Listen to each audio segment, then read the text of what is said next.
Cool. Yeah. So as you know, we started to work on the treasury voting tech. And there are sort of two parts that we are working on. The first part is just to build a static treasury website, and the second part is building the actual voting platform that people will use to to execute the vote.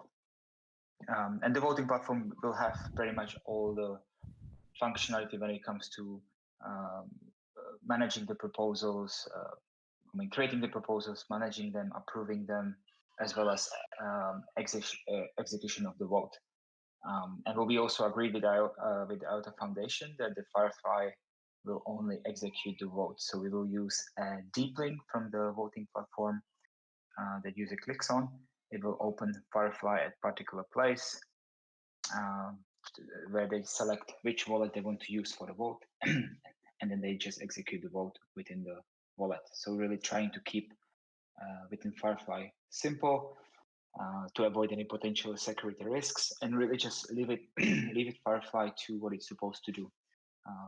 Manage your funds. So the first, sorry, I'm just gonna have a bit of water. So the first part we kind of getting close to complete is the static treasury website. I think some of the key requirements we wanted to make it a static Jamstack application that is hosted on GitHub. So it has full transparency in terms of who is editing it, who has the rights to approve any pull requests.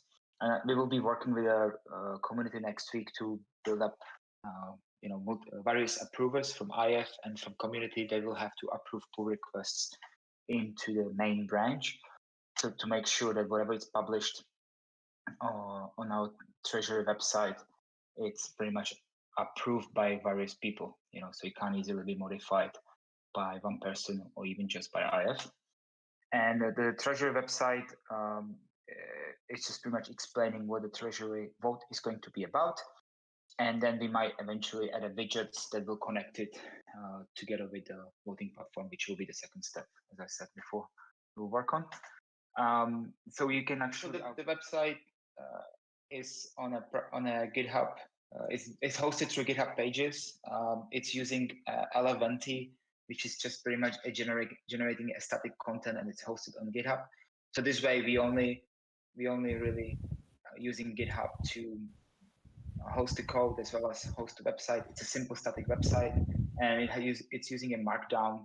So things like voting info and FAQ that are already loaded in there can be easily edited by the community just by simply doing a pull request.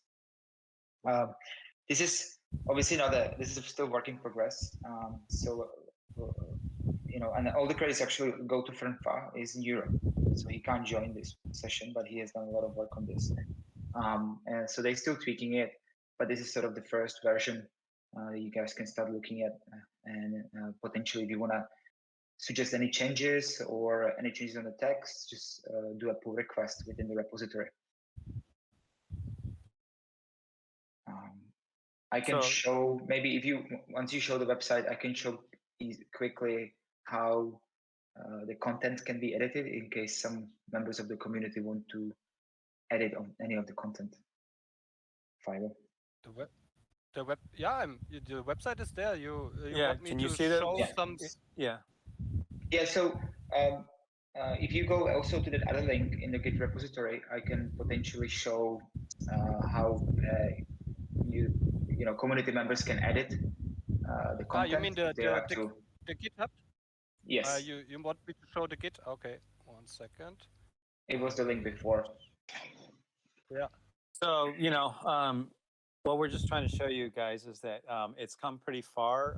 Where the community actually built this, it's pretty much all framed out. We spent a lot of time filling out and writing up all the voting instructions and everything. So Philo and I have already prepared all that stuff, so the website will be full of content and it'll be ready to go. The FAQ's got to be filled out. So I also mentioned on the agenda, like there's an FAQ here that you can actually see if anybody has questions about the vote or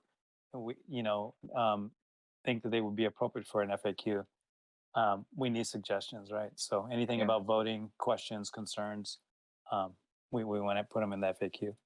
So pretty much, if anyone wants to also edit those FAQs or add distinct questions that they would like to have there, they can just simply go to the GitHub repository, open the source folder in their file, please. Yep. And then, and then just go into content.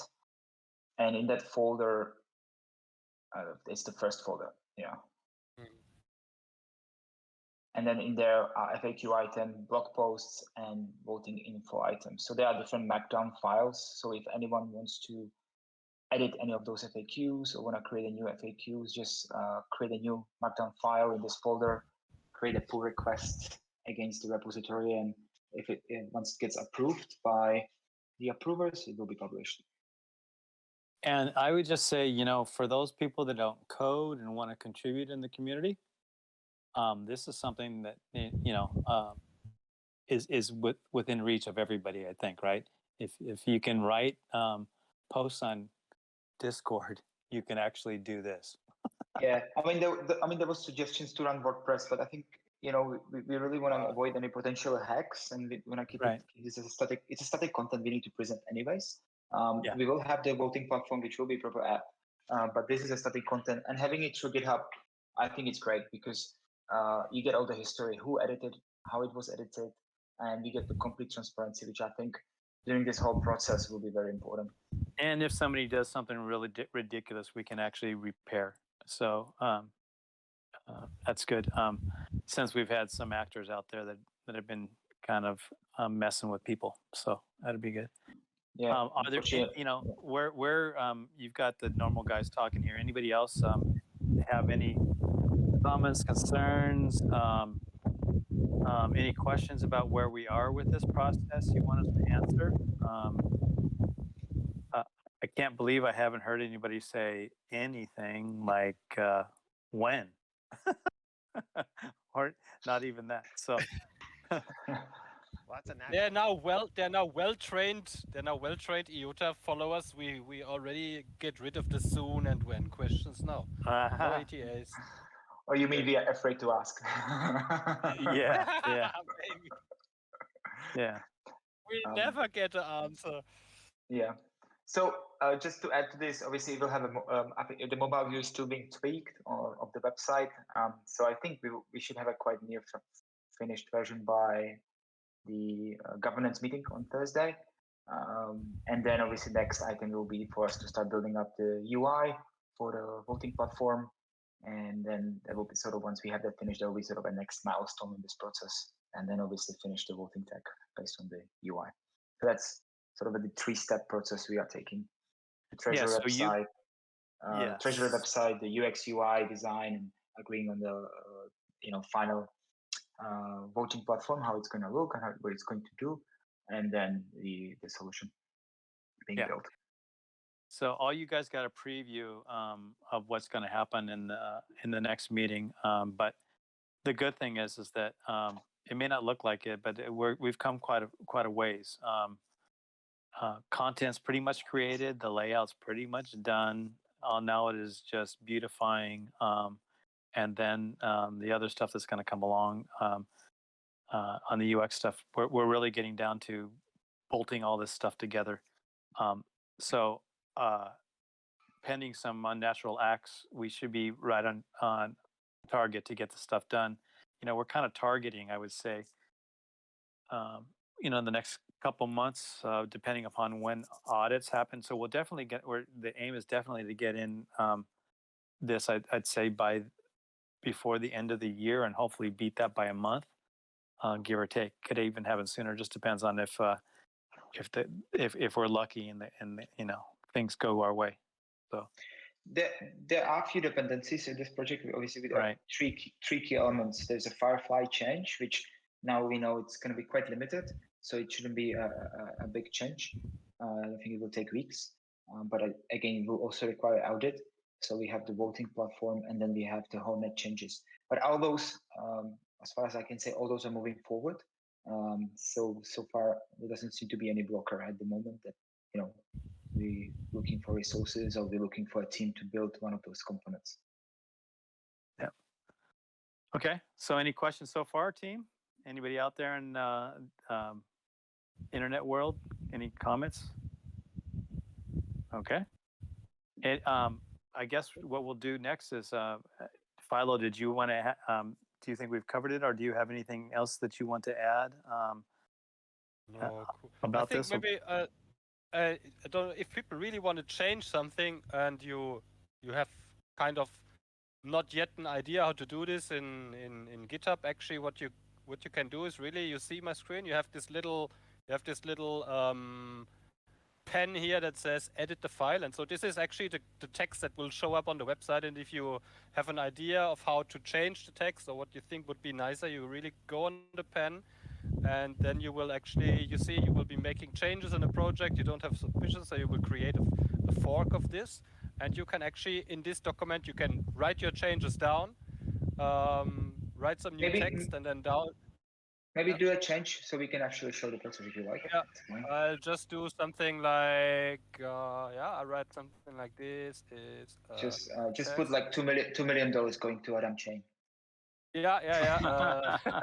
I write it here, 2 million USD to Adam. No, I was just joking. No, don't put that in there.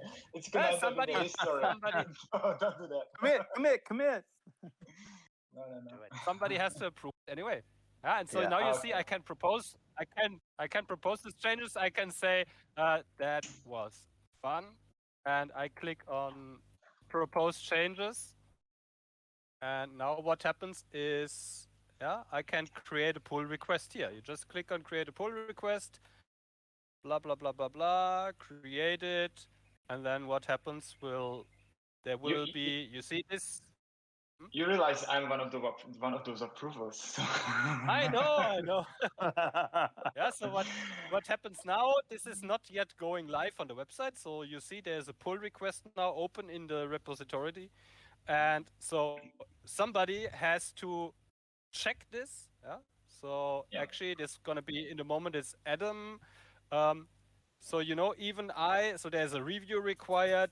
The merging of this stuff is blocked. So it's impossible for somebody to just change something on the website without the approval of actually Adam. And Adam already made a comment on that.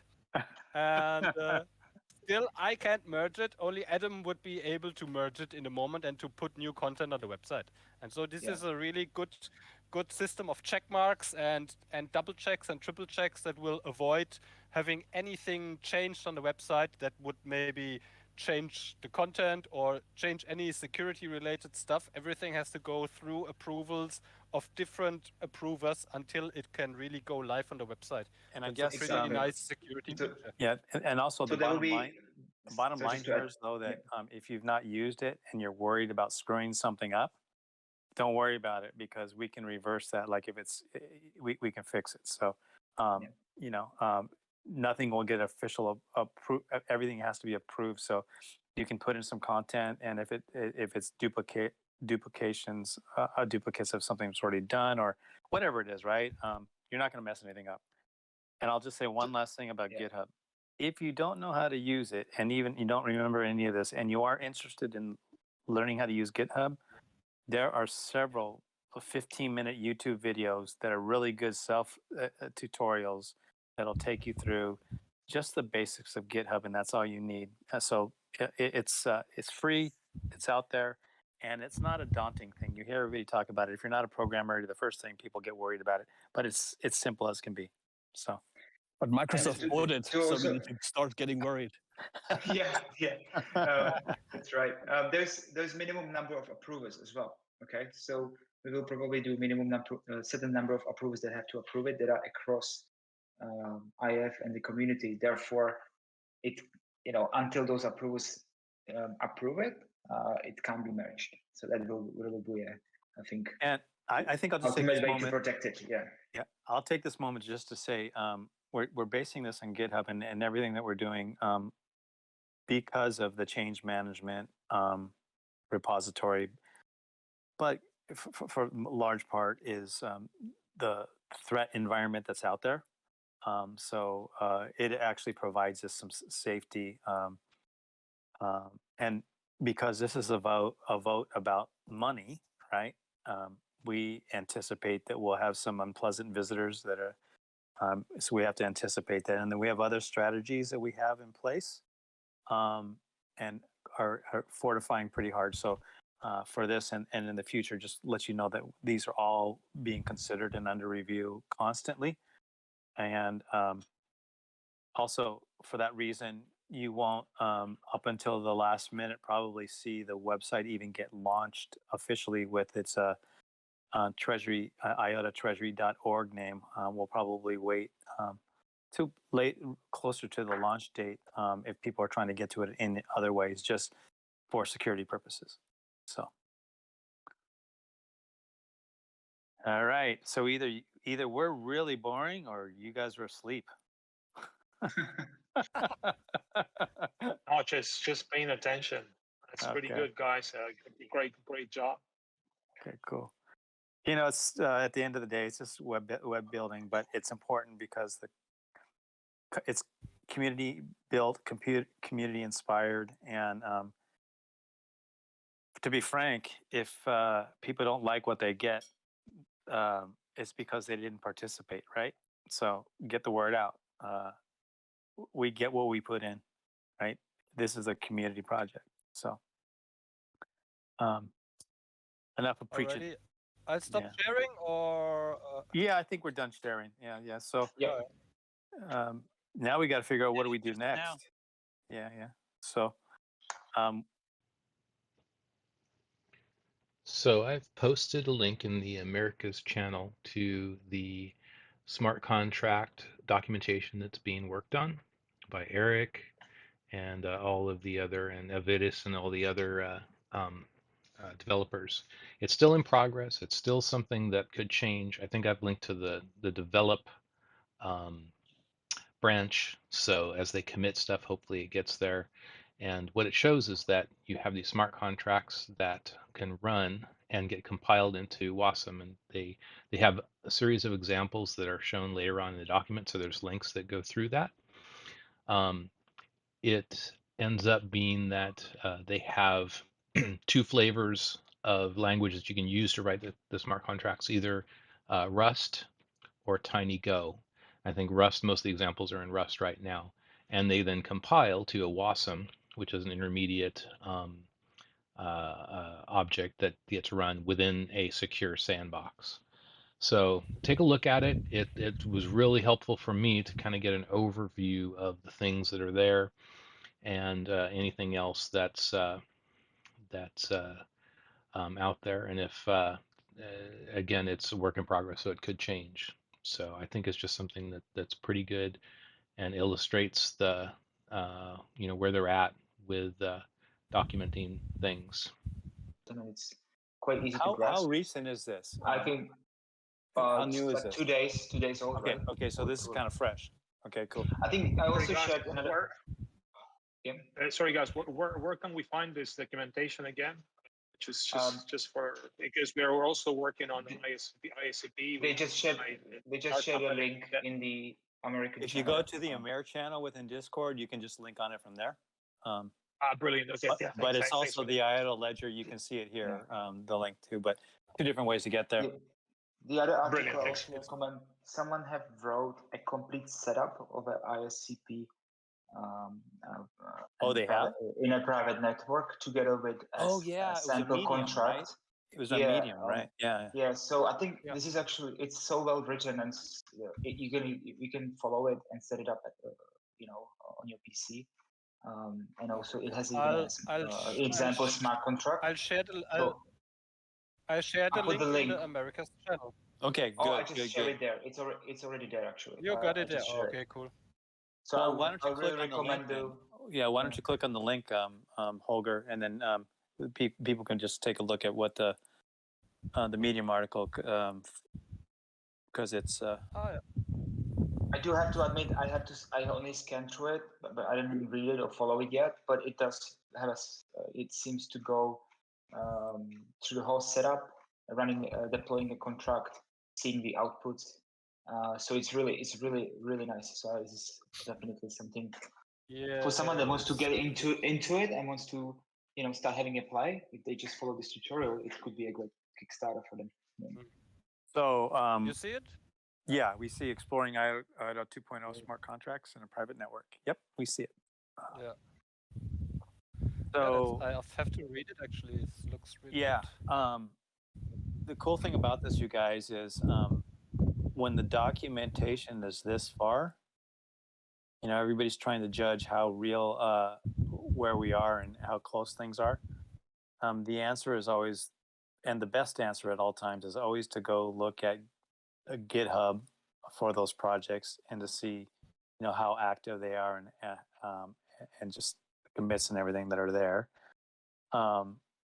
But then you hit the smart contracts channel in Discord, and you can start seeing that Eric and Evaldus and others are now being quite more expressive and actually talking at length about things they weren't able to talk about before, either because they weren't prepared to or it wasn't done, but now it's there. So they're actually talking about it's moving along quite quickly. And then finally, the big tell, right, is when you see documentation that's at this level, everything's coming together to towards a release.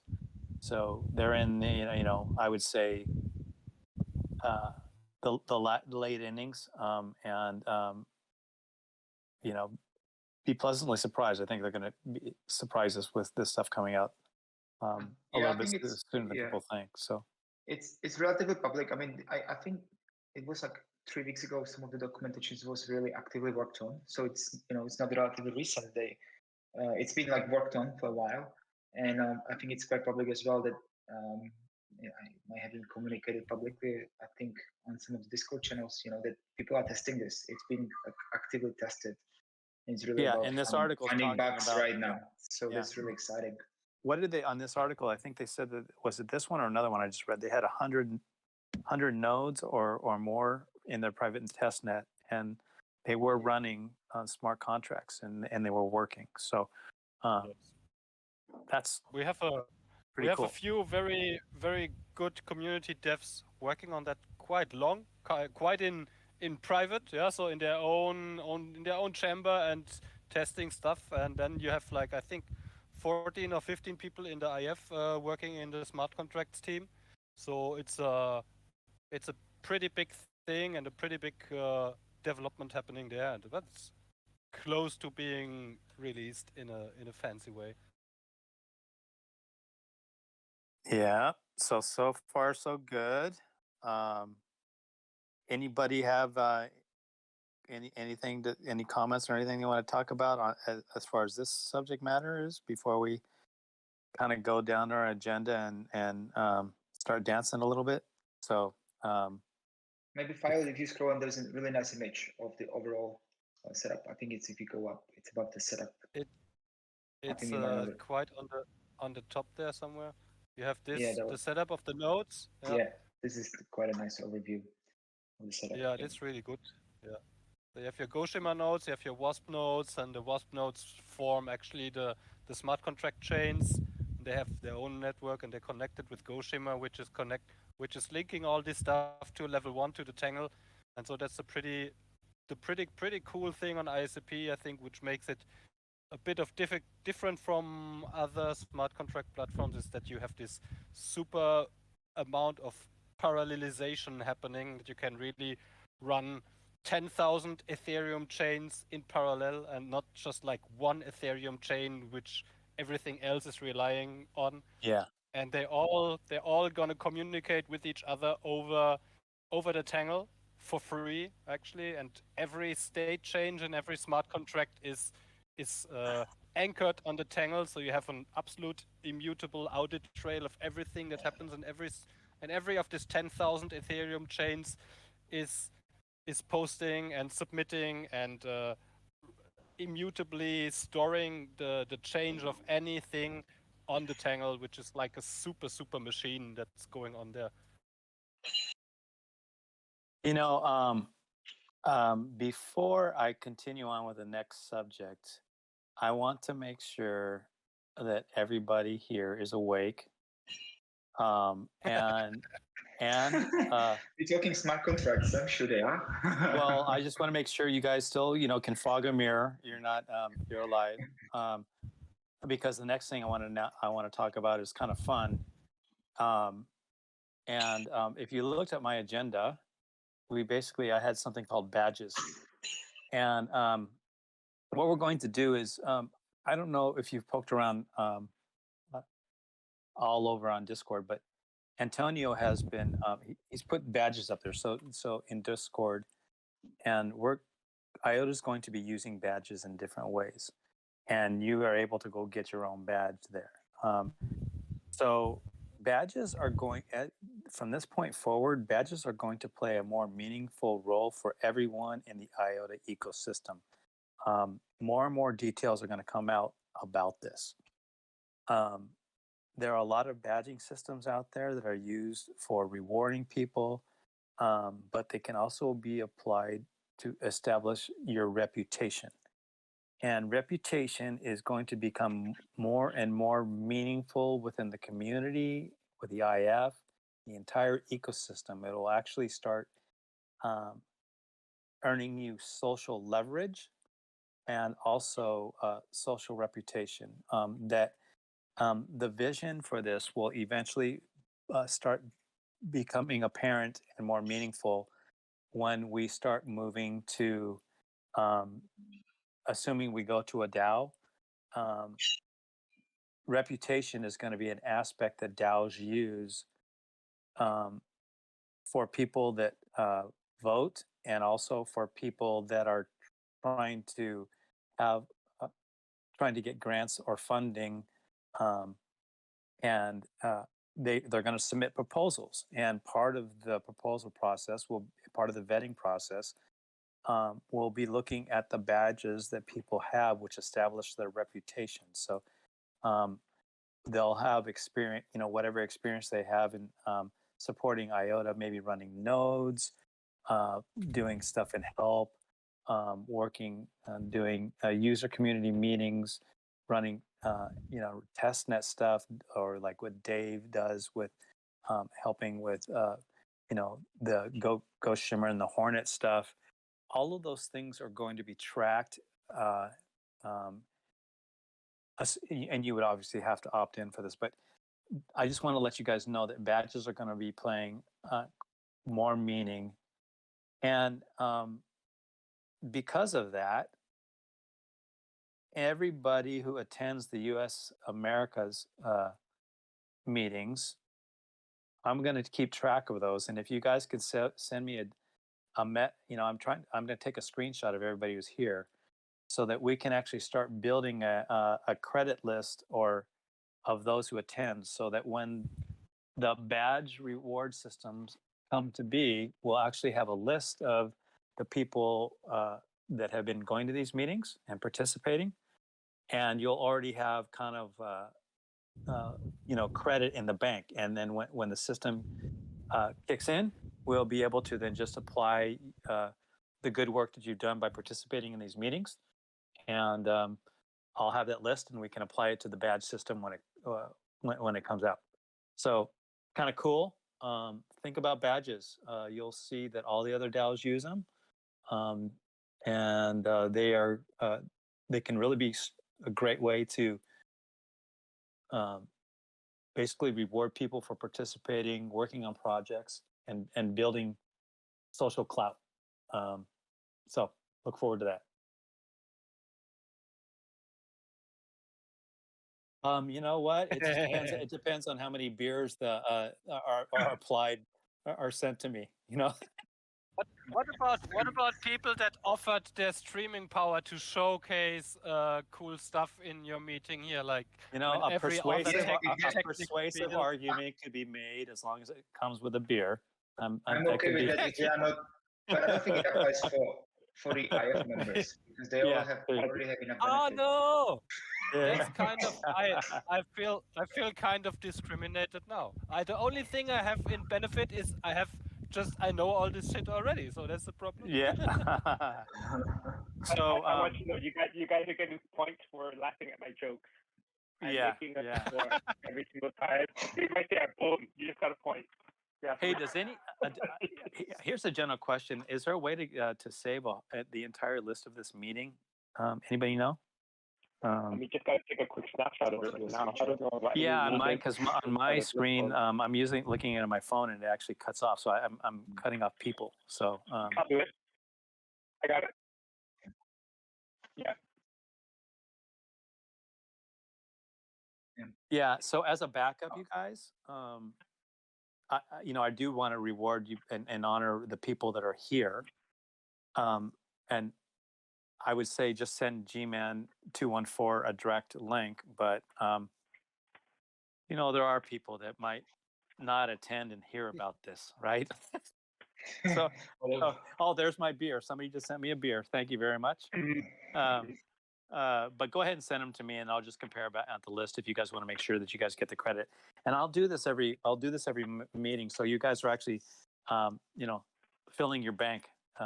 You'll have a deposit for the badges when they hit. So cool stuff. Appreciate you guys. What do you guys think about that? How's it resonate?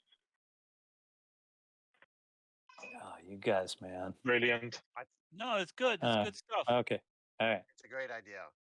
All right. Thank you. I need an attaboy once in a while. Thanks. All right. Attaboy. All right. Cool. All right. So will this be like running on color tokens? I would think that's a pretty interesting approach. There's a lot of stuff that I can't talk about, but what I wanted to do, there's some pretty cool stuff coming, as I'm going to tell you, is, and it will employ IOTA technology. So you could basically infer color tokens, NFTs, stuff that can actually make sure that it's written to the Tangle and not be duplicated, and eventually you won't be able to cheat the system, and can be verified against. But because what would badge system work that you're trying to build a reputation system around if people could actually fake badges, right? So there's a system that's being developed for that, and we can't talk about it yet, but it'll be coming. But I just wanted to make sure that the Americas teams, we're already stocking the bank for you. Just keep your curiosity up and keep coming. Okay, next on the agenda, just for giggles, why don't we talk about the AMA? Did everybody attend it? Who all was there? What did you guys think? I missed it. When was it? When was it? Was it Tuesday? And they did it with the Satoshi. Yeah, the Satoshi. Yeah. Oh. There's the other AMA today, tomorrow. Today for you, Bill. Yeah. And I'm talking. Sorry, I forgot it. There's quite a few IMAs going around, but I'm just talking about the one we did with the other day, where Dom and David basically talked about smart contracts, and they were interviewed by Satoshi. And I connected late, but I think it was quite well organized and professional. Yeah, I thought it came out pretty good. I thought it was really. Yeah. It was really good. It was not kind of this. It wasn't a pump and dump scheme, right? Yeah. It was really well done. Also the SEO of Satoshi, the guy seems really a grounded person. Yeah, it's no crazy. It's not kind of crazy stuff going on there. And no pump and dump. It actually just seemed rather genuine and normal. And there were some good questions, right? So. And he's definitely pumped about IOTA. He's tweeting about us all the time now. He's tweeting a lot about it. Yeah. I think he's a software developer himself. I think that's what he said. Yeah. Which helps, right? And I think it was good. Yeah, the one thing that I think everybody in the community can take away is whenever people ask about when is Codicide ready, then that is kind of a difficult question to answer directly. But I think we should always see it as an opportunity to actually talk about Codicide, right? Because I think sometimes people forget that the new consensus is truly revolutionary, right? So it's an opportunity to actually talk about why this is not just a fork of Bitcoin or just another token on Ethereum or something, but it's a very fundamental innovation that promises to really have a major impact on the space, right? And when you say that up front, then saying, okay, we had a lot of research that we had to do and a lot of false starts, and we learned a lot of things didn't work and so on, But now we are actually at the, we are close now, right? And then the other thing is like, okay, how far along are you? The thing is now the important thing, and I think that was a good message around the Chrysalis timeframe, is to say we have removed a lot of the uncertainty, right? And likewise here, we have a lot of the uncertainty removed because the code is essentially done, right? If I actually believe Hans, right? So from that point of view, that is done. Yes, there's still now testing to be done and setting parameters and simulations and so on, right? Which will still take time, but the hard part is done, right? Feels like it. Right. Yeah, I think that's pretty good. Yeah. With regards to Codicide, you see a lot of people talking about, the IOTA is nothing until that happens. And I would just, I've been tweeting about this too. Really, if Codicide is done properly, right, people aren't even going to notice it disappears, right? To do this right is the Codicide the coordinator will be removed, and we shouldn't notice anything, right? We might see theoretically better improvement, right? But so it's kind of one of these things like you never saw the coordinator. So when it's gone, how do you know it's gone, right? So the best thing will be, nobody will know it's gone the day we release, the day we put that thing to rest. And I say that just because, to stress that we've already got the test net, we're already running. There is no coordinator, right? So that's already working, and we're just changing, we're optimizing, right? But the intent, I think, is to make sure that the existing development efforts, what people are doing now, their stuff's going to work. It's likely, is it likely that other stuff, there might be some code modifications, minor tweaks here and there? Yeah, I would say so. But all in all, no breaking changes, right? We need to get the word out that you can build on this thing now. Exactly. And it's not going to break. I think that message really needs to get out there. We need to be forceful with it and powerfully stated. It's because I'm tired of this rhetoric. It's old. It's the old stories. That's old garbage. It's gone, right? We need to start talking in a new way. In the end, it's all about fundamentals and the adoption, right? And I don't think the Codicide is stopping the adoption. If you go into a Goshimer repository on GitHub, there is a dev consensus branch, and you can see exactly where they are, and you can see they are wrapping up. And also, what you see what's happening with ISCP and smart contracts, they will be launching on mainnet as well, right? Very soon. So so all the key components like ISCP, identity, color tokens, all of that will eventually be on the mainnet even before Codicide, and the Codicide will just happen in the background. There might be some transition required, but I think it will be minimal. That's why the Chrysalis was key, right? It reduced those changes to minimal to transition to Codicide. So I think from an adoption perspective, there's nothing. The Codicide is not slowing it down. It's just a kind of I think a very crypto thing, right? We need to be decentralized. But then I also want to add, we have a lot of other projects out there that are quite heavily centralized, and they are completely somewhere else when it comes to the evaluation. So I don't think the Codicide it's the ultimate answer a lot of people are looking for right now to, for example, get the price up, right? This entire narrative that we're discussing now, right?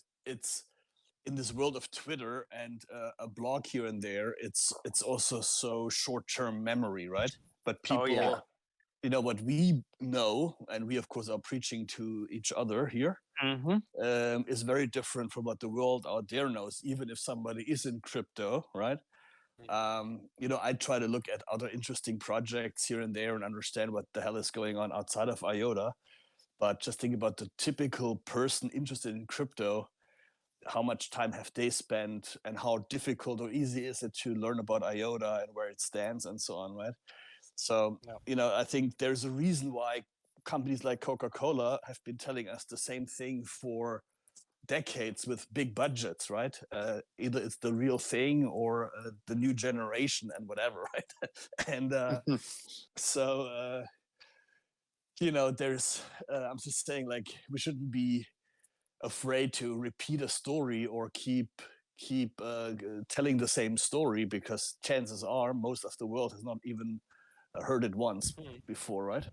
Yeah, Yeah, sure enough, very knows true. better than everybody. He's a Marcom manager, and he knows that we all should be singing from the same hymn book, and we got to repeat it and repeat it and repeat it to make the message stick. It takes, how many times does it take for a message to actually stick? Was it 3 to 7 times? I can't remember, but something like that. So, you know, repetition, but it's got to be kind of like we all got to be saying the same words and using the same messaging. And I think that right now the guidance from the IF, you know, has been kind of mixed in the way we talk about this. And I think that if we, at least in the Americas, just have a uniform way of doing it, like maybe just talking about Courtside, just as we stated right now, to not our own team, but, you know, to the world at large. It doesn't good to convince people that are already IOTA fans, right?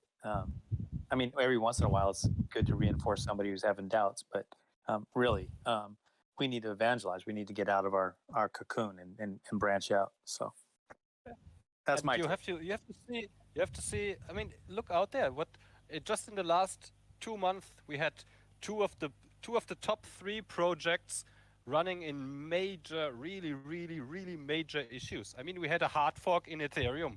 Still, Ethereum is missing 30 or 40% of their nodes that have not made it back into the network. It just kind of getting ignored from everybody because it kind of still works, but they had a big code flaw and they just lost 30 or 40% of the nodes, and the operators have not yet updated. Then Solana crashed, which was like, they have like 10 billion or 15 billion value in this chain, and Solana just stopped working because it's actually nearly more centralized than IOTA actually is. It is. Still, most definitely. And with Solana, I think Solana is a very good example, right? You know, this is how the informations are not being correctly translated. If people look at the Solana hardware requirements for a node and how much as a node operator you have to stake, it's impossible for average human being to run a node. It costs you $1 million. So it costs you $1 million in a year. Yeah. Yeah, exactly. So you know, the codicil just become a rhetoric, really. It's kind of funny, right? You know, if you look at the spec for Solana, they don't have any cooling. No kidding. So therefore, the problem is all of their rigs burnt down. I think and then also to kind of follow this up, right? All the Medium and all the Twitter exchange from Hans, where he literally called this. He wrote about this in his Twitter feed about when they hit a certain threshold, it's gonna stop working. It's actually gonna halt. I mean, it was almost like it was almost like pressing, right? Yeah. You know what's the hardest part for me is like the message that is coming now from this Solana stop working. The most people are just like, oh wow, it did 400,000 TPS and then it stopped working. Wow, it's an amazing project. They are able to do 400,000 TPS. That's the message that's coming, and also Solana is pushing this narrative, because this was their statement. That is what Show Enough will tell you that they've actually taken a negative and spun it into a positive, and that's good marketing. That's really crazy how Solana is a good example of they put a lot of money into marketing and they know how to spin it. So. Well, you can really what technology is Solana? it like Ethereum? Is it? It's a blockchain, yes. It's a blockchain, and it does blockchain run on Ethereum steroids. stuff. Yeah. Yeah. Their claim to they fame really is big, beefy servers that they throw hardware at to get high throughput, right? A very But expensive hardware. it's like they recommend their minimum is 128 gigabytes RAM and they recommend 56. 252 gigabytes of RAM. That's like the basic requirements, yeah. Just out of interest. Guys, I was thinking, is it possible to somehow devise a strategy from our point of view, from the community point of view, where all of us spin things in a positive way in a coordinated manner? This is an effort that I've talked about with Alex Renz, and when we first had our first few meetings, like meeting 1 and number 2 for the Americas group here, we did start talking about that, and we really haven't executed on it, but I believe it is a great idea. How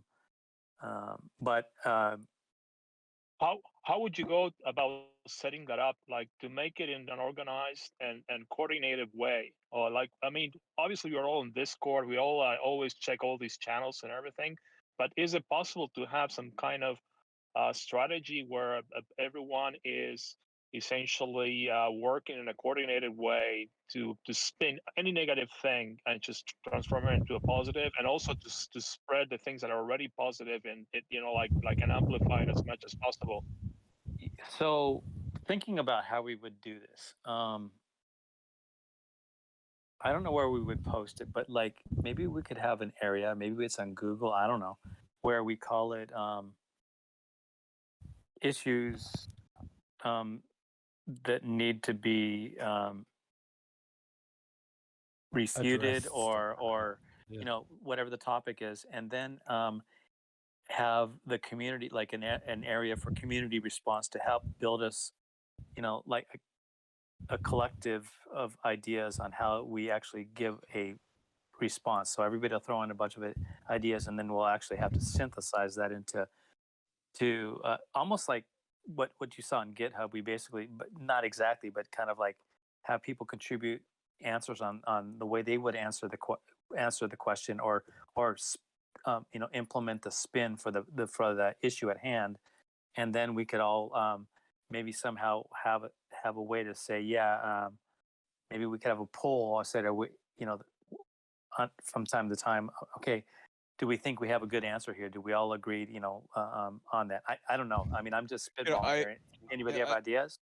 So my thinking is you can also structure it. I think on the one hand, what we need in my mind, once now these different things come together, and that's also why I made this kind of comment earlier on the integration of DIDs and streams. Is that one challenge that we have is that we have several different component pieces that all will come together now to form one consistent symbiotic infrastructure. And fact is that most people don't understand even an individual piece, nor understand the whole thing and how they will actually work together in a broader system, right? And I think this story we need to first of all tell, right? Clarify it. It's also clarify that story. Clarify that story in simple language that everyone can understand, and then you have to think about what are the loudspeakers we have. I mean, what are we have to have a coordinated strategy to say our loudspeakers is Twitter, Reddit, Medium, etc. You have a bunch of loudspeakers that you can use, and we have to broadcast the same message across all these loudspeakers. In a simple language that everyone can understand. I mean, what you're saying, Alex, is pretty clear. The system is so complex and it has so many components that are just coming to work together. But just to explain that narrative in very, very simple way, with a very simple phrase that everyone can understand, and broadcast it on all loudspeakers at the same time. I think if we work on something like that, that could actually be a good idea to turn the tide. Because at the moment, all the FUD is always too loud, and they're always finding a little thing here and there. Everyone's finding something here to spin it in a negative way, like what G-Man said about the Cordyceps. They always end up spinning, oh yeah, but you have all this, but you haven't done Cordyceps, right? And the fact that they always have that, to bring that up, Right. and spin it negatively against us. Okay, how do we turn the tide so that even if they say that, oh, listen, Cordyceps has already been done, is already working, we're just tweaking it, and everyone has to broadcast the same message in all the loudspeakers at the same time. And if it's coordinated, we have Tangle if there's the Bulls strategy already. that is coordinated. Yeah. Sorry, Jim. Yeah, go ahead. No. I think we have already the community has started this. We have the Tangle Bulls Discord. I think that's exactly the strategy that they are forming. That's like speak this out and all. They have Linus who's writing amazing blog posts. He was just he like has in done holiday. amazing work. He's back from holiday now, so we can imagine to get some new, really good, because he got a really good audience already in. So this is a way of coordinating this all in a large group of community members, together, speaking one voice, sharing information to each other, and really kind of develop a strategy. And the Tangle Bulls people are already on that. So I think this should be something. You're right. Really I mean, you're right about the Tangle Bulls, except for I think in the beginning it was kept. They were kind of being quiet about it, and I think they opened it up, right? Yeah. You can DM Thomas QV. He's Thomas is on board just here. DM him. Yeah, just DM him and you will get an invite to Tangle Bulls. This is, I think, a great place to really synchronize and come all together and talk exactly about this, about how the community can work together as a big team to really bring the word out and bring the correct message out. Yeah, I was going to mention Tangle Bulls. So I would ask everybody to take a look at there. But there is one thing that I would point out with what they're doing. They think of great things to write about, use cases, and they do some fantastic articles, and they kind of send it out there, right? And they send it to Medium. They try to do stuff with Reddit, and they fight the Reddit battles and other avenues, and they're doing a wonderful job.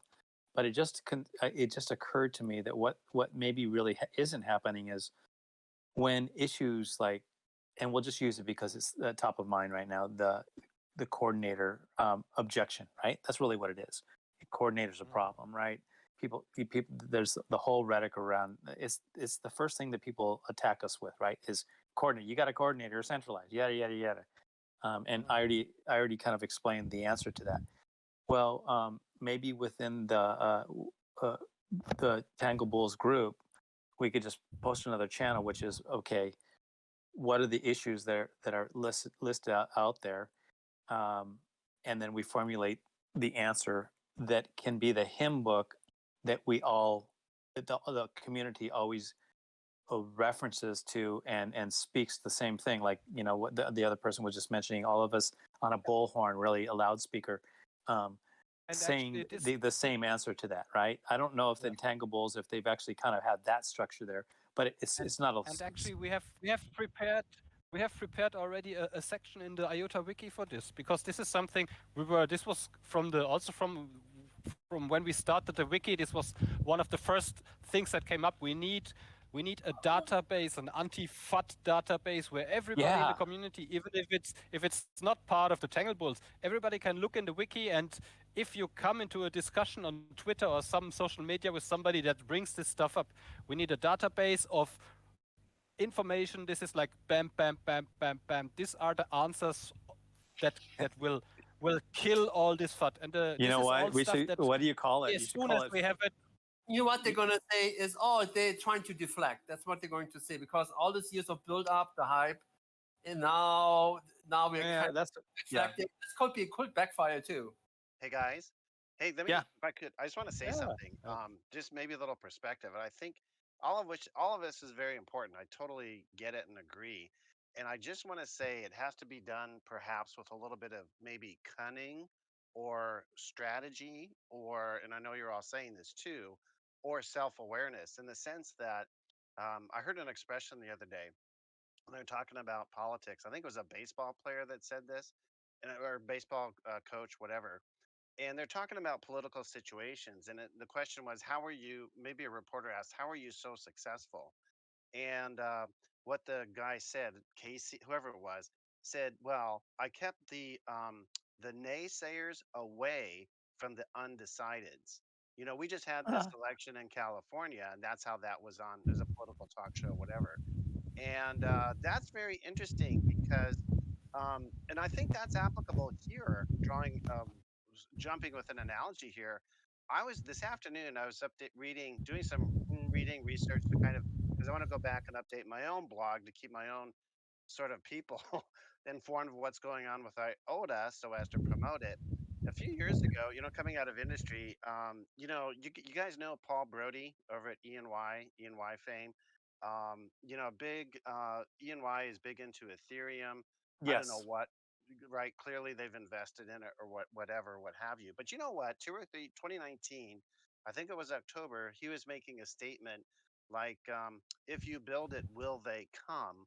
Which is a play on the Kevin Costner movie Field of Dreams or whatever it was. If you build it, they will come. Well, if you build it, will they come? And he's talking about the whole public private, kind of debate. And companies, the big, large enterprise firms, to that date and even to now that feel comfortable investing in this stuff and diving in, well, they got the bucks to do it. But at the time, and I think, and this is what was kind of surprising to me because I was kind of updating myself. It looks like that kind of thing is still going on, in the sense that there's hesitancy to really take the plunge with all of this technology. And these guys, not only E&Y, I know all the consulting firms are all over this stuff. They got, just go look at the US patents. I mean, it's up the wazoo. I'm into supply chain and custom stuff, but it's crazy. And they've gone nuts, really carving themselves out what they think will be their gold mine. So in a sense, the reason I say that is it's being a little bit sharp in terms of there's another expressions like, it's not about the question, like if they're saying, hey, you don't have core decide yet or whatever. It's why, why are they asking that question? And just what occurs to me, long-winded way of saying, there are a lot of people out there who have quite a bit to lose because they've invested, I am sure, and I know millions of dollars into this stuff, into their golden parachute future, whatever, cashing in on whatever transactions are out there. But look at IOTA. Here comes IOTA. And I tell you, I just think the more I see this stuff and the more you guys, I should say, coming on along with the smart contracts and everything, this is very exciting. And the fact, that it's a low power use kind of thing, and it's going to be ubiquitous. It's just going to be everywhere. And I think there's just a little bit of shrewdness to be had in the sense of knowing, and I don't know this well enough to know who everyone is and why they might be asking the question. And it's just a little bit, yes, being shrewd in whatever response we have, finding a take on something that's genuine and a positive spin, but not a lie, right? And I think Dom is very good on messaging. But it's just all I want to say. Maybe I'll bring this to a wrap here. Is just saying that, you know what, it's being shrewd, and just being aware of all that is going on out there and how much everybody has to lose. And maybe we could really focus on in our messaging those undecideds to win them over. Yeah, like The question, your guys, point is exactly. one of Like, the things sorry guys, one of the things I always insist when I tweet and when I write things about IOTA is I say the paradigm is about to shift. Are you going to be late to the game? That's essentially the message, right? Because what's going to happen, like what Chris just described, is that when IOTA gets all these things together, it's going to be like a major paradigm shift. Because a lot of people are going to lose because when there is a paradigm shift, a lot of people end up losing, right? The question is to capture the people where that have to get on board before the paradigm shift. that's why I always keep pounding on the same idea. I said, guys, the paradigm is about to shift. Are you really going to be late to the party? At least that's the way I see it. And, you know, the one big question, and I think that's whoever was previous. Yeah, I think the question that you raise is exactly the correct question. Yeah, I think people are always too hung up on this very, very tiny community where one religiously defends their shitcoin and tries to whatever take down the other one. Yeah, I think one challenge that I would like to solve in this communications problem is to actually have content that I can share with my prospects. Yeah, because I need to take people that have no clue about distributed ledgers, blockchains, and whatever the history of IOTA. I need to take them on a journey to move them from, okay, they're interested and intrigued, to, yes, here I'm going to sign the dotted line to make a contract for a project, right? Hey, can you guys hear me? Yep. Okay, I wasn't sure. Sorry, keep going. And I think this is very important. And I think that's also where we are currently lacking, because let's face it, the stories that we are telling to each other here, we basically heard them from like Dominic and so on in a AMA or whatever, some kind of online thingy, right? And it's good because, you know, you tell a story and then you can basically retell that story, because that's how humans work, yeah? That you basically tell stories, yeah? But we are, in my mind, and I'm an old guy, right? So don't take my word for it, but you know, we are in this stupid Twitter world, yeah, where we are fighting and there's this, yeah. But I don't have, let's say, these more long-term assets, yeah. You know, like things that I can send a customer and say, look, here's our thought leadership, right?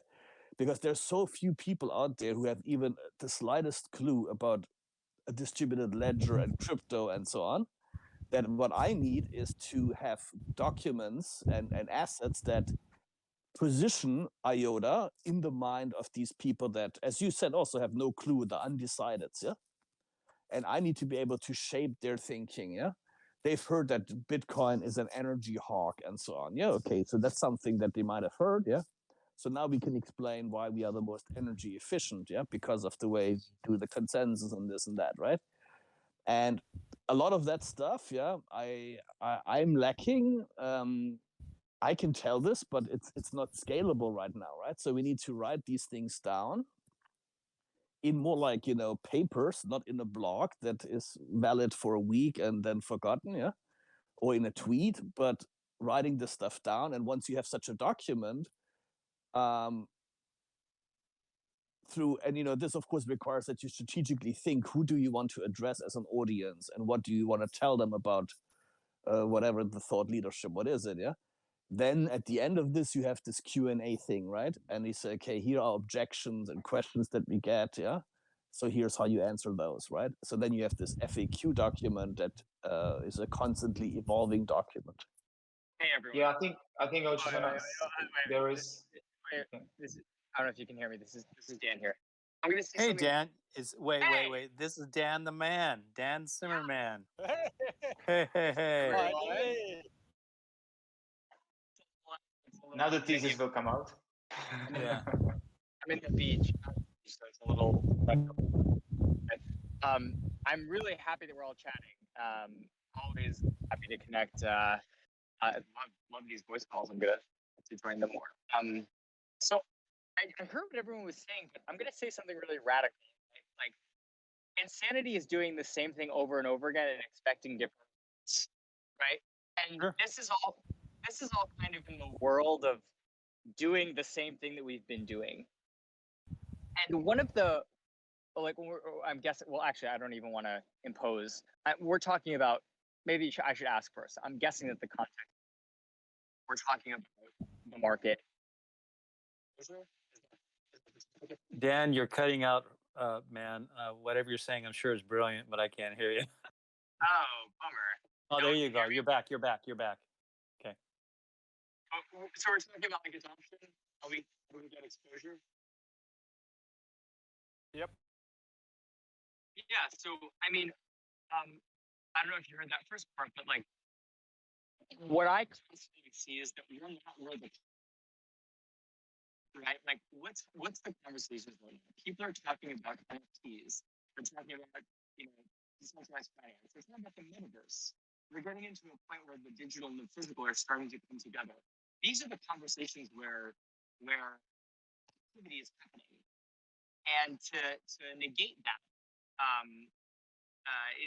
can be a problem, right? So I think it's a great, exciting opportunity, and what's so fun to watch with ISCP, with the smart contract protocol coming online.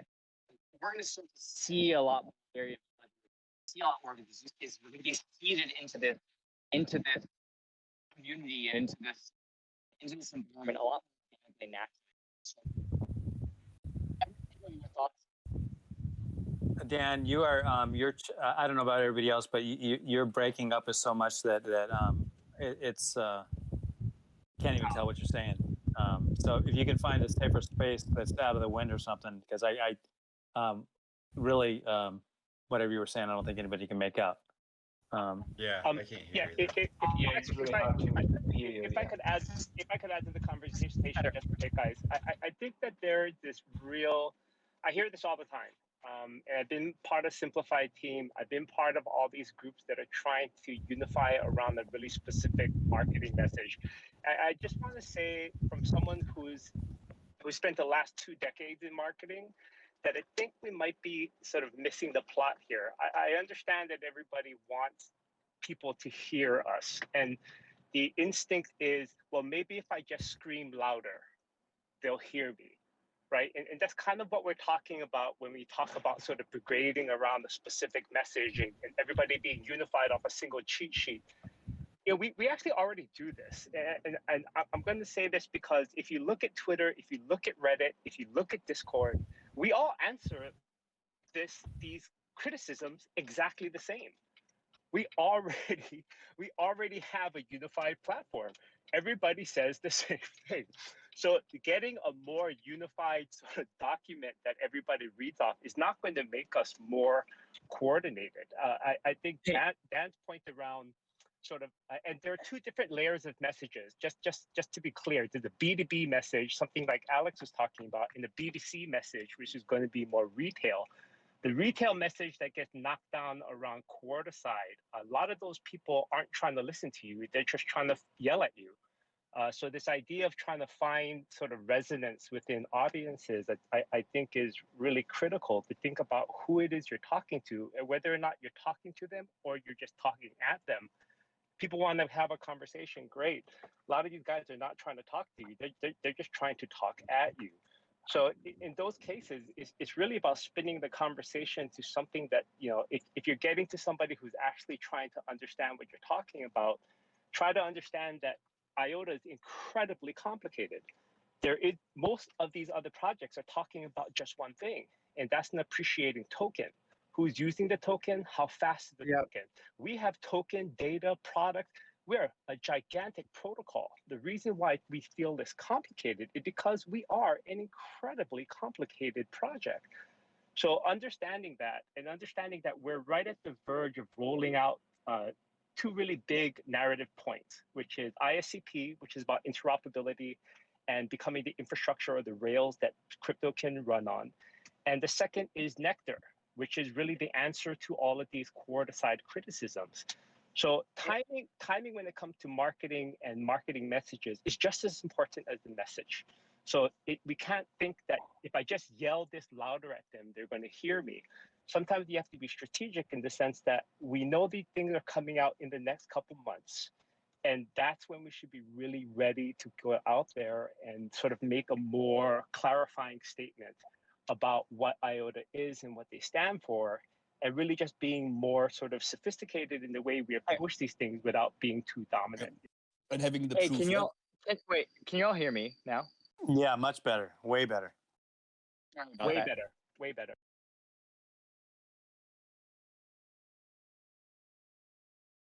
You sounded perfect for a second. Are you pushing? Is this better? For the moment, it's we can hear you.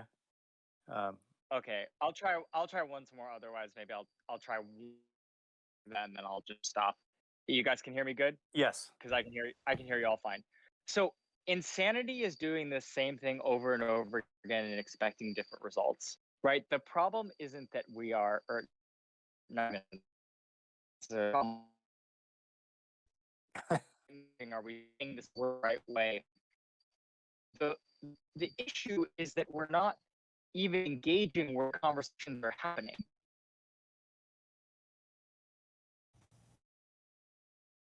I like where you were going with that, but Dan. Yeah, totally. Yeah, totally. Yeah, totally.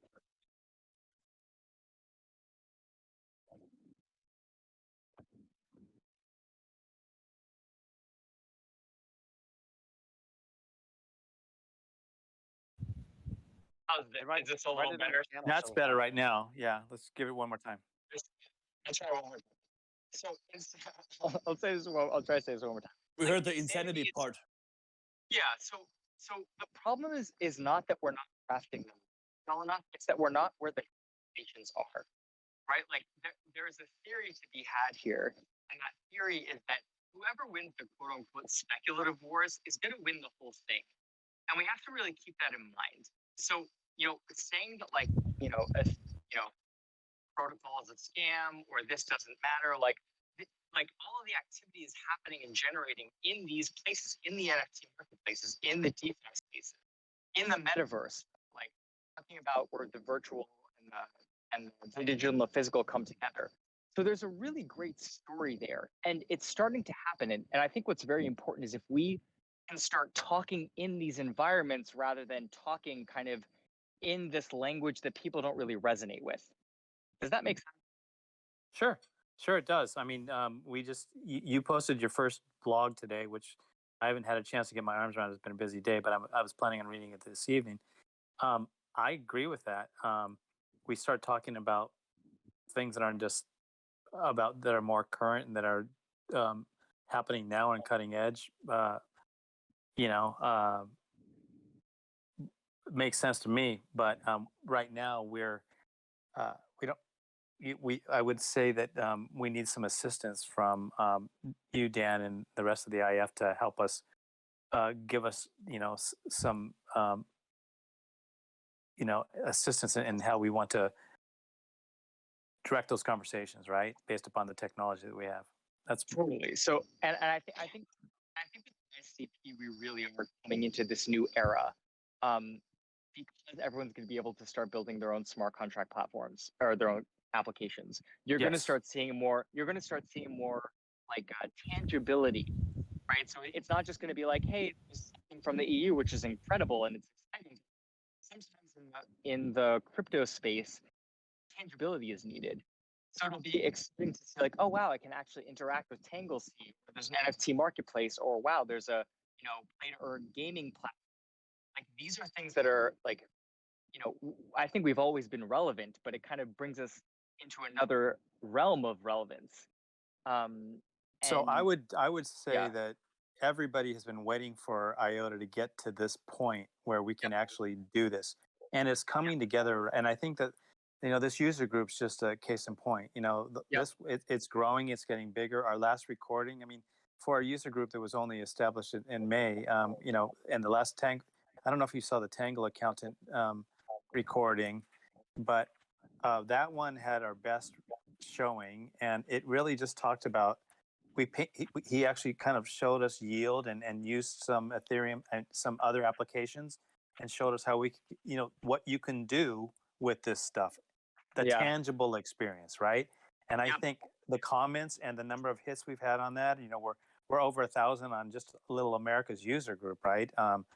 So it resonates, and the comments talk about it. So we're at that stage clearly with smart contracts, NFTs, but we're just, and part of this we've been talking about is launching that. Earlier in this conversation, we were talking about the smart contracts and the voting and all that kind of stuff. So it hasn't just been a hey, let's figure out a strategy how to counter the FUD. It's been mostly other stuff, but we're all excited to go where you're talking about. This is all good. This is very exciting stuff, and I'm a big watcher of like what people are talking about, how people are talking about things, what resonates. There's definitely something like, I don't know if y'all saw the parallel-based reality state. Is that right? Parallel reality-based state ledger. I'm botching that a little bit. Post that was posted. I forgot who wrote it, but like, there's something to that. Like, I think this is one thing that's overlooked, I think, in the general community is like cutting edge we're going.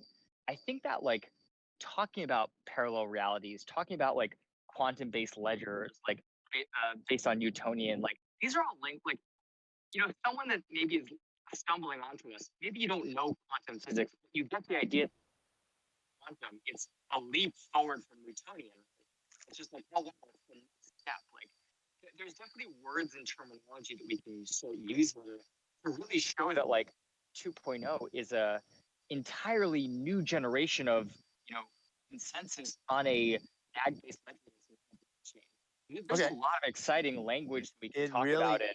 I think you're right. We can embed that for sure. I think these are great ideas, and I think you're right. But it also means that we need to create a language and present it in a way that the community and all of IOTA can actually speak to these new terms and you know, what are the right words and what's the right way to speak about things in this new upcoming world that we're speaking about, and the tools. How do we apply our tools? What tools will we use to fit these things? And that whole narrative, creating that narrative in that lexicon, right? Yeah. No, but it comes down to education as well, right? Yeah. We can talk to the crypto market and they will know these terms and they will get excited, but I think we need to find a way to bridge to average Joe, and you know, with these to traditional businesses, and then you're approaching them. I'm gonna actually.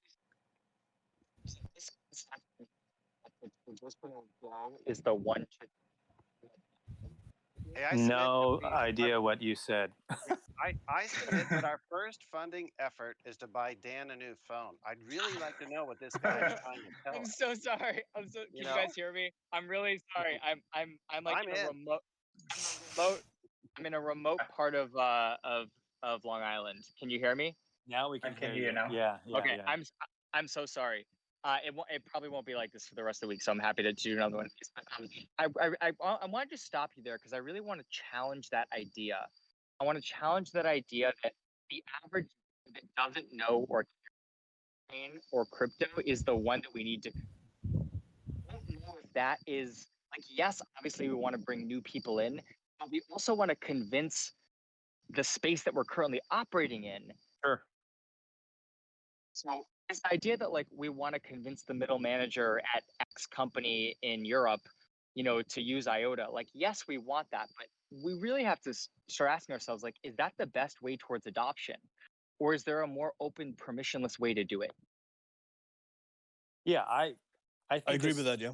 Yeah, I agree with it's all this new stuff that we're talking about, right? It's the NFT, the path to NFT, the path to yield, doing things with, you know, the consensus mechanism, the new one that and with our smart contracts that aren't enabled by others, and you know, tossing in DID so that all of but that, I think it's both, right? I think it's two audiences, and you should be approaching both audiences, right? And then you have obviously different approach. But we have to agree on who it is. Did you guys? Yeah, and you have to remember the size of the crypto audience. It's not like crypto is still a niche in the market. So I think you have two different audiences. They should be engaging with both. Yeah. Well, and you don't feel. Wait. Ethereum just hit is on track. $8 trillion, I think, dollars in transaction volume in the next 12 months, or in like the 12-month period. To say that is niche, I think is no longer right. Okay, that's a fair point. Yeah, that's a fair point. I think we are beyond that conversation. And I think that the only reason I'm doing this is because I think we need to have a serious conversation about this as a American community. Yeah, yeah. I'm not making any all ideas, but I see this come up, and I'd love to explore it a little bit as a group.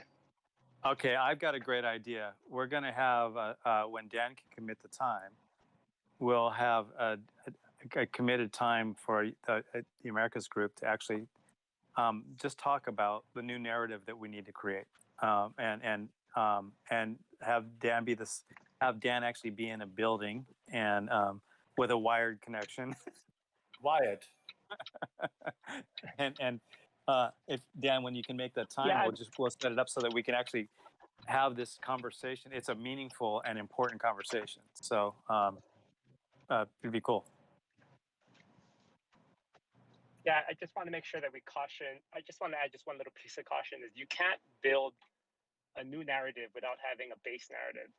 So IOTA doesn't have a reputation strong enough in the innovation space yet to start adding sort of pie in the sky new innovations and terminology that no one's ever heard of. And if we do it too early, and understand that I'm the biggest supporter of IOTA, and unbelievably supportive. I just think that until people understand even the past accomplishments, the current accomplishments, until they latch on to some semblance of that in a meaningful volume, adding these future capabilities is going to sound like vapor. If you push that too hard at a time where we're trying to convince them that we're not the old IOTA, if we believe that that narrative has been locked in so strong that it's impacting or having reputational damage, and I think you could argue both ways, that it's not as strong as people think, and it's also influencing your average investor. And then thinking about sort of what are the tiers and groups that we're targeting that message to, because that's also going to impact where you want to have those conversations. Yeah, turn this off. Yeah, I agree totally, right? You have to, we have to get to a point now where people don't hear only the stories, but that the rubber hits the road, yeah? Right. And right, it's basically exactly. a relaunch now, right? And this relaunch is not just to say, okay, the naysayers, because as we also did, right? Yes, there's some admittance of, hey, we screwed up here and there and stuff didn't work maybe here and there and so on. But there's also a big audience out there who has never heard about IOTA and who now has to hear that it is revolutionary. Yeah, and as someone, sorry, go please. And then I also like what you say is also, I think, very good, because I believe also we need to ask what kind of messages is best for the IOTA Foundation to bring to the market, and where do you also want to use other vehicles, other organizations, and so on to basically wrap your own message into a bigger message, right? When it comes to, let's say, sustainability, or mobility, or the future of energy, and so on, right? You better approach this with some thought leaders in those spaces and put them in a position where they can talk why a distributed ledger is the only thing that will make this work, yeah? Right, right. I mean, I'll tell you, by dealing with groups like the Satoshi Street Bets and the other sort of speculative groups that I'm out there interacting with, one of the quick responses is people who haven't known us, they'll go, "Aren't you guys that IoT coin?" So that's the kind of level of understanding and depth people have about what a lot of people have. I would say a significant number of people have about what IOTA has done. What we tend to do is expect everyone to have, let's say, 20% of what we know about IOTA in terms of a base sort of a starting point. When it comes to talking about the project. And I would argue that that number is unbelievably high. Most people don't know anything about us. They heard about us. Some of them have bad ideas about us. Some of us will call us a centralized coin. Some will say, "Aren't you guys like an IoT coin?" Some will know the machine learning, the machine-to-machine thing. The levels of understanding are wide and ranging. So having that understanding, and of course, I'm talking the B2C audience, right? I'm talking about the retail audience rather than the B2B audience, the enterprise audience, whatever groups we're talking about, which are all going to have different levels of understanding and interests and areas of priority. What I'm saying is that, you know, we have not gotten our primary message out in any significant way. So adding all the, you know, we don't have any famous spokespeople for us. None. Yeah, we just got SSB CEO to start talking about it. That's like the first. It's like one shill group has finally started talking about us within the positive frame. So not exactly. You know, I know that's not true. I'm exaggerating, obviously, to make a point, but I'm just saying that, you know, rather than layering on sort of I hear so much new terminology coming up right now, like really complicated stuff that even hardcore crypto enthusiasts are going to struggle understanding. So anytime that I say something that I have to instantly explain to you what that word means is not effective communication, or it's complicated, and it's something that we should think about if what we're trying to do is build out an awareness campaign. So that's why I'm just throwing out a cautionary word when talking about the more sort of advanced, really technically amazing, brilliant kind of things that why we signed up for with IOTA. But because we're not there yet with some of the things, that seemed experimental to me. And to be experimental at a time where we haven't even made or our sort of foundational argument as to why IOTA it's just problematic. You know, it's something we should think about before moving on to the next shiny item. Yeah, right? and I know exactly how I'm going to market our next meeting. It's going to be Dan Simmervin versus Song Chu shown up on a throwdown. I love Dan. I love and respect Dan beyond belief. You know. I agree with what you're sharing right now, and I think that to grow the pie, we have to think on use cases that are only possible with IOTA to send or to clarify the message that we are not competing one-to-one with blockchain, that we are actually bringing or building a new ocean of opportunities. So, and even not trying to fight or argue this within the blockchain community, but sending the message to other industries, to people from other groups and niches. So I think that that's gonna give us the traction and the attention, because it's very hard to fight against the current among another 10,000 projects. So yeah, those are my thoughts. You know, I tend to agree with that. Everything that was been brought up to me, I think all makes sense on different levels. Everybody's had good value and good comments, and they all are important.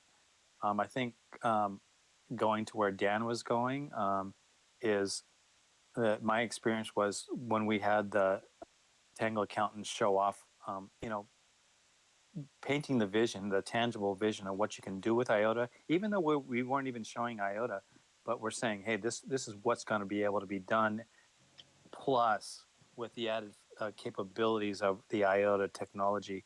Right. It's going to be able to do so much more. And those are the things, kind of wrapping this together, I think, is what we want to help us differentiate, right? It's like, okay, everybody, this is the current state of affairs by all the other players. Now, when we throw in IOTA into it, this is the added functionality. This brings in superior ROI, better performance, and actually just introduces new things that could not have been envisioned before because the other stuff can't do it.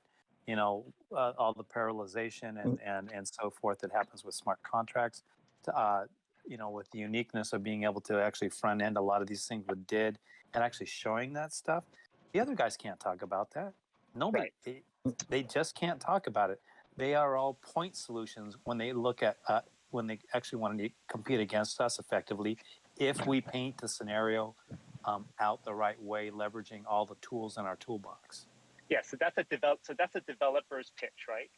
and then there's going to be the business person's pitch, right? Feeless, building up the entire infrastructures of DeFi onto IOTA. Like that's a really easy sort of explanation because it's fast, feeless, and secure. You say that to somebody like Tangle accountant in, all of DeFi is going to be able to run on IOTA, fast, feeless, and secure. That's a little easier to explain on the first run. And then once they accept that, then you layer on the second level of communication as, so you can also do all of these, secure data, or you can build this type of product on level 2. And then once they get that one, okay, and by the way, here, we can also do this. That becomes easier because you already have sort of the message foundation in place. So we have a tendency to mix up all these things into one gigantic stew pot because we're talking to developers, government, business, retail, crypto moon boys, all through the same kit. And the reality is we're a protocol, like we're a universe, right? So you can't talk about the entire universe because it's too expansive to somebody who's walking on the street. So you start with what? Oh, let's start with your planet, right? So it makes the narrative sort of easier to digest. And then once they get that, and then you find somebody who's interested in it more than just talking about their planet, well, let me talk to you about this place called Mars. So that's just sort of the tactic that I think is really important for us to look at and think about, rather than somebody forcing everybody to learn 4 years worth of information in a single conversation, which is what we all tend to do because we've been around for like 4 bloody years.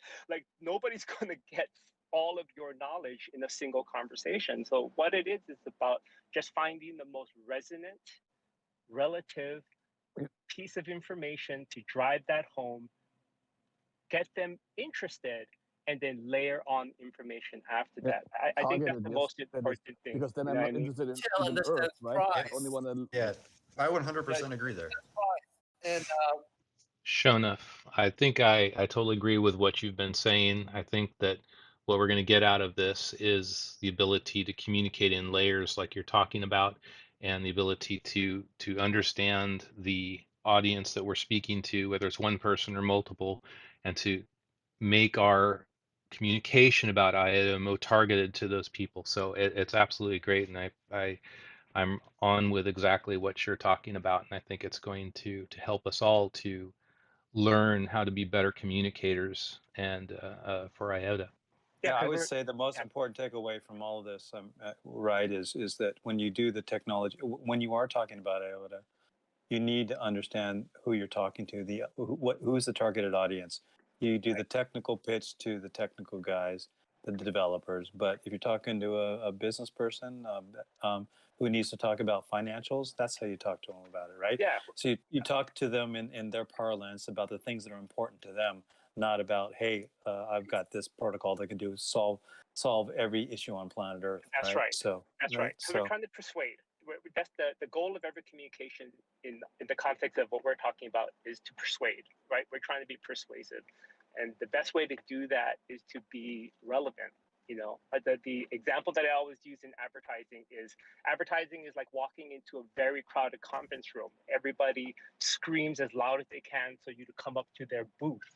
But the reality is the best way to get somebody to turn and look at your booth is to call out their name, right? So the more resonant you make it to an individual, the more likely your message is going to come through. So getting all of us to say the same thing over and over and over is just screaming louder. And it's not about screaming louder. It's about making our message more resonant to the individual hearing it.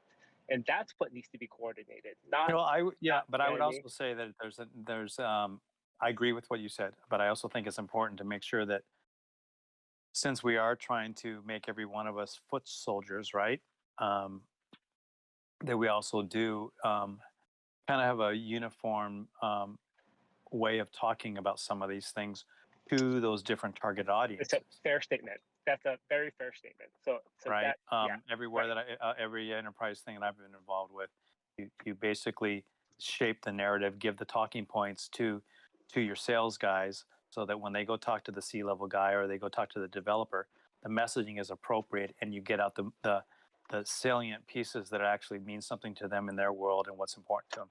So if we can arm our community with those talking points, and for the audience, I think that can get us. When I said talk about, that's actually what I meant by talking on the same hymn book. I mean, it's basically, I guess I was being too general, but that's it. It's basically targeted messaging by user type of person you're trying to communicate with. So yeah, it works, Derek, because with what Dan is saying is for advanced users that you're going to be able to capture their imagination with the next generation of DLT technologies. His message is so resonant that if you can lock on to that individual, he'll stay with you forever. Because he's not used to being spoken to, right? But when we get into group calls and ideas around how to message, we tend to, and I hate to be belaboring the point here, but I just want to make sure we all understand that we're talking about discrete audiences, and that's why we're all wrong and we're all right. Right. So I agree about coming up with, if we can come up with documentation that speaks to that and to summarize what talking points could be salient for individual groups in that way. I agree that could definitely have an impact. Yeah. Hey, can you guys hear me now? Yeah, I can hear you. Yes. Yeah. Just this is a great conversation. I love these. What do we think are the main data points as one succeed relative to another in the next 5 years? Do we think it's corporate adoption? Do we think it's independent developer adoption? Do we think number of users? Do we think it's transaction volume? Do we think it's messaging? Like, do you know what I'm getting? Does that make sense? Like, what are the metrics that we're trying to hear? So you were kind of fading, so I'm just going to kind of repeat what I think you said. What are the metrics that we think that we need to be successful, that would and help us actually not just be to actually represent success and actually grow IOTA? Is that what you're saying? Yeah, like right now, is it more important to target someone that doesn't know anything about blockchain and make them a believer, or to someone that? Yeah. Well, Bob, I'll tell you, I don't see us trying to mass educate people. I mean, to try to go after the masses, I don't think that'd be a waste in my mind. We want to be able to go to the people that are already in the space, that are already looking, that are already convinced that crypto blockchain is something that's already of interest to them, and all we do is we if they're already there, then we expand their knowledge and show them the way forward and enlighten them with the capabilities of IOTA and how we can show them it's the superior solution for so many different ways, just depending upon who we're communicating with, and then we target the message to that guy. I have to lightly disagree on that. Cool. But I agree on that. We don't have to chase the masses. However, we have to be very strategic on who are we looking for, because as part of our journey, we were looking for IOTA developers, but we are scared. Like there is not that many, and everybody's busy, right? So what we had to do at Signar was to look for developers that were not aware of IOTA and essentially evangelize, show what we were doing, and not necessarily convince them, but make them realize the potential of what we're doing here. So part of the message is through building, indeed. And I guess that's the most difficult part, because the protocol is on ongoing development and it's hard to get the use cases completed. But I think that that should be part of the strategy too, of bringing developers on their field of expertise to the IOTA community to become aware of the potential of the technology and also build together, right? That's from my point of view. And it's basically what we have been discussing now for the last half hour or more, and is that Dan looks at it from his role in the IOTA Foundation, focusing on finance, working with exchanges, and so on. Yeah, and yes, I agree totally. I think we need the speed of working with the crypto market and smart contract protocols and whatever to get the word out there, and that should be the narrow focus of IOTA Foundation around the launch now of smart contracts and digital assets and so forth. And then the other thing is, as we talk about all these various vertical applications in smart farming, in energy, in mobility, and so on, right? Yeah, the IOTA Foundation, and I said this 3 years ago to the IOTA Foundation, cannot possibly penetrate all these verticals, but you need to basically create a base layer of enablement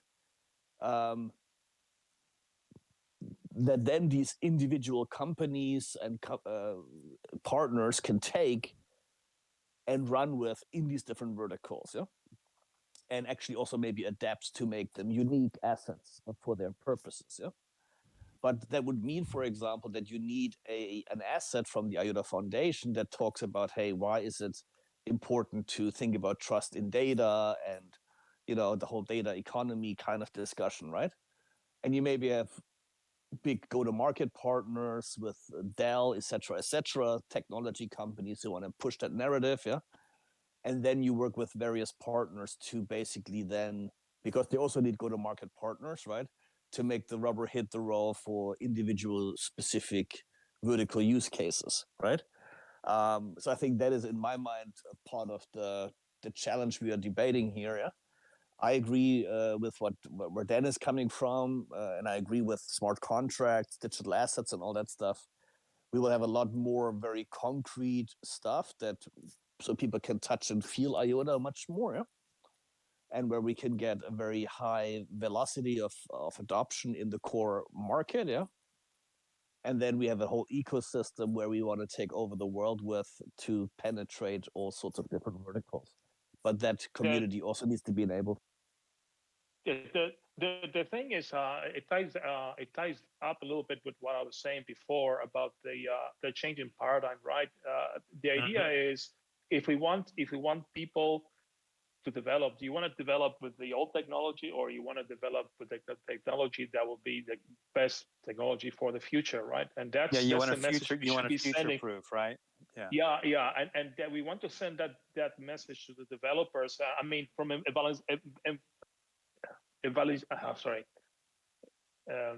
validate. Yeah, no, from evangelize. Evangelization point of view. Sorry about that. That's what at least I've been trying to do from my side, right? I mean, we try to bring in developers to listen. This is very exciting, and you should be building on this, because this is the technology of the future. What about, this message should be very clear, at least from the community and from the and from the IOTA Foundation. It already is, right?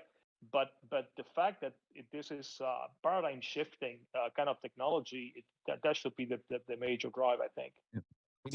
So I'm going to basically I've been getting messages. Dave has been recording this for 2 hours, and he's actually recording his own machine. So I think we're filling up his disk space there pretty quick. So what I think we need to do is kind of wrap this evening up, and but not table this discussion. We will continue it in our following meeting, and I would ask you guys to put the add comments in the Ameris channel, because this is what community is about, right? And let's get engagement. I love the discussion. We'll see if we can get Dan to and show enough to throw down, and maybe get a picture of them in their tights. I don't know, or their shorts. But yeah, exactly. Oh wait, so different than the tights I'm already wearing. Okay, yeah, there you go. I've got a spare. Yeah, I've got a spare. Yeah, every week a different one. Yeah. But we definitely want to to do this and continue this conversation. It's meaningful. It's actually what Dan's doing is he's trying to shape our thinking, right? Because he knows where we're going. He knows stuff that we where we're going and what we need to do. So what he's doing is he's trying to coach us and so just identify what he's doing. So our meetings are every 2 weeks. So the next one's going to be in 2 weeks. It gives everybody the time to recover and recoup. And in that 2 weeks, at the pace of what's going on with the IOTA, there's going to be a lot of more fun stuff to talk about. And I really think everybody's discussion and points are all valid. And what we just need to do is kind of like keep it going and refine our strategy, right? The next thing that I want to talk about, and I'll just have you think about this, is maybe to kick off and fire up your imagination to think about for our next meeting is Alex Renz has been working with the IF since 2017, and when things were really hot in 2017, he was doing meetups, and he was getting 200 people with him and his brother in Chicago and Seattle and so forth. What I envision as a potential strategy for us in the Americas to actually start bringing on developers and encouraging people into our world is that, think of setting up meetups, virtual meetups or in-person meetups, where we can actually debut ISCP and maybe bring in some friendly Ethereum developers and maybe have them run their code on ISCP for everybody to see and say, hey, look, this is actually Ethereum running on a smart contract, running on the Tangle. Maybe we can invite some local press to these meetings that are, that can maybe report on this, and we'll get some social marketing out of this. And then, of course, we would maybe talk about now you think this is cool. We paint out the financial reasons why this makes sense. And also we can start talking about, oh yeah, now you think that's cool with what you can do with this Solarium running on here. But now let's show you the added functionality of the other beautiful things that we can do with ISCP to make that Solidity smart contract process really sing, right? So think about that, because I think that could be a fun thing for the community to think about and strategize across the whole country. And that would be a way to bring in, introduce other people from other chains to, test the waters and think about us as maybe as a backup strategy. And also, we can paint a superior picture. So, also let's we have meetups in Chicago and Seattle. With COVID and so on, we have not been that active. I would also encourage that if somebody wants to start one, let's not like reinvent the wheel, but let's maybe figure out a way to create one meetup thingy for Americas, which will be much more digital anyways, with then physical meetings that accompany it, because we also want to, of course, engage that community and give frequent updates so we can create more impact by doing it in a coordinated way, right? Right. And, so, Alex, to correct you, with 200 people, we had at the Bosch Connectory, we had a capacity in the heydays of 200 people. But some days, people were lining up at 2 o'clock to get in there, right? So we could have probably had 800 people attend the meeting. Okay. All right. So what we're doing is we're already starting to go down that path, but we're gonna have to cut this meeting off. So I want you guys to all think about that, because I'm actually very excited about that, and I know Alex is, and everybody I talk to thinks it's kind of a fun idea, right? That's a new way to launch IOTA smart contracts and also bringing in other chain experts to actually kick the tires. And then we can all talk with those guys about what they liked, disliked, and just get the conversation going. That's how we're going to actually invite people in to understand the IOTA story. So with that said, I appreciate everyone for spending this evening with us. Make sure you send me your names so that I can actually log you for future badge points, so that we can we can just bank those for you. And that will kind of, it's a benefit for you guys for continually showing up with these American meetings, right?